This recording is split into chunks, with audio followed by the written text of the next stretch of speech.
شروع اللہ کا نام لے کر جو بڑا مہربان نہایت رحم والا ہے۔ پھر تم وہی ہو کہ اپنوں کو قتل بھی کر دیتے ہو اور اپنے میں سے بعض لوگوں پر گناہ اور ظلم سے چڑھائی کر کے انہیں وطن سے نکال بھی دیتے ہو، اور اگر وہ تمہارے پاس قید ہو کر آئیں تو بدلہ دے کر ان کو چھڑا بھی لیتے ہو، حالانکہ ان کا نکال دینا ہی تم پر حرام تھا۔ یہ کیا بات ہے کہ تم کتاب اللہ کے بعض احکام کو تو مانتے ہو اور بعض سے انکار کیے دیتے ہو؟ تو جو تم میں سے ایسی حرکت کریں ان کی سزا اس کے سوا اور کیا ہو سکتی ہے کہ دنیا کی زندگی میں تو رسوائی ہو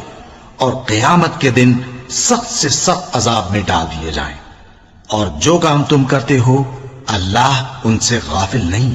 یہ وہ لوگ ہیں جنہوں نے آخرت کے بدلے دنیا کی زندگی خریدی، سو نہ تو ان سے عذاب ہی ہلکا کیا جائے گا اور نہ ان کو اور طرح کی مدد ملے گی۔ اور ہم نے موسیٰ کو کتاب عنایت کی اور ان کے پیچھے یکے بعد دیگرے پیغمبر بھیجتے رہے، اور عیسیٰ ابن مریم کو کھلے نشانات بخشے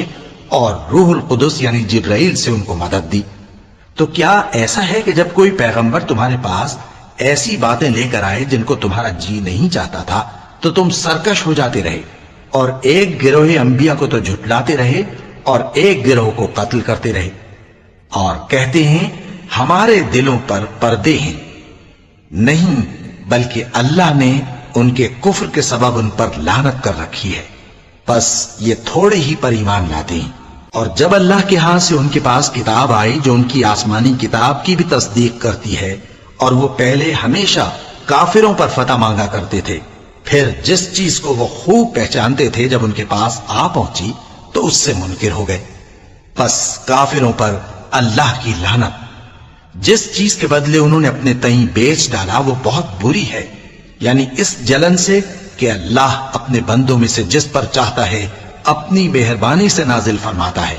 اللہ کی نازل کی ہوئی کتاب سے کفر کرنے لگے تو وہ اس کے غضب بالائے غضب میں مبتلا ہو گئے۔